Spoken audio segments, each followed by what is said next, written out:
നമ്മുടെ ഇന്നത്തെ യാത്ര കുഞ്ഞുവാവയുടെ വിസയ്ക്ക് ആപ്ലിക്കേഷൻ കൊടുക്കാൻ വേണ്ടിയാണ്. ഓൺലൈൻ ആപ്ലിക്കേഷൻ എല്ലാം ചെയ്തു, ഡോക്യുമെൻറ്റ്സ് ഒക്കെ അപ്ലോഡ് ചെയ്തു. ഇനിയുള്ളത് ബയോമെട്രിക്സ് ആണ്. അതിനാണ് നമ്മളിന്ന് പോകുന്നത്. മെയിൽ സ്റ്റൈലിലാണ് നമുക്ക് അപ്പോയിൻമെൻറ്റ് കിട്ടിയേക്കുന്നത്. അതുകൊണ്ട് ഇന്നത്തെ യാത്രയും ട്രെയിനിൽ തന്നെയാണ്. നമ്മൾ ഡൂണയുടെ സ്ട്രോളർ കാർ സീറ്റ് എടുത്തിട്ടുണ്ട്. കാർ സീറ്റ് ആണ് ആക്ച്വലി, പക്ഷേ കൺവീനിയൻസിന് വേണ്ടി നമുക്ക് സ്ട്രോളറായിട്ട് ഉപയോഗിക്കാൻ പറ്റുന്ന കാർ സീറ്റാണ്. നമ്മൾ അതും എടുത്തു. കുഞ്ഞുവാവിന് നമ്മൾ ഒരുപാട് സമയം അതിനകത്ത് ഇരുത്താറില്ല. ട്രെയിനിലൊക്കെ കയറുമ്പോൾ നമ്മൾ കയ്യിലെടുത്ത് പിടിക്കുന്നുണ്ട്. കാരണം 2 hours കൂടുതൽ പിള്ളേരെ അതിലിരുത്തരുതെന്നാണല്ലോ. കുഞ്ഞുവാവ് അതിനകത്ത് കംഫർട്ടബിളാണ്, അവന് ഇഷ്ടമാണെന്ന് തോന്നുന്നു. കാരണം ചെറിയൊരു നീക്കവും അനക്കവും കുലുക്കവും ഒക്കെ ഉള്ളതുകൊണ്ട് ട്രെയിൻ യാത്രയിൽ അവൻ കംഫർട്ടബിളാണ്. പിന്നെ സ്ട്രോളർ നമ്മൾ ഉന്തിക്കൊണ്ട് നടക്കുമ്പോൾ അവൻ ഓക്കെയാണ്. ചെറിയൊരു അനക്കം ഉള്ളതുകൊണ്ട് അവൻ അതിനകത്ത് കംഫർട്ടബിളായിട്ടിരിക്കുന്നുണ്ട്.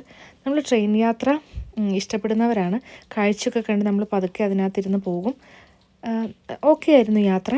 ബാക്കി ഡീറ്റെയിൽസ് നെക്സ്റ്റ് വീഡിയോയിൽ പറയാവേ.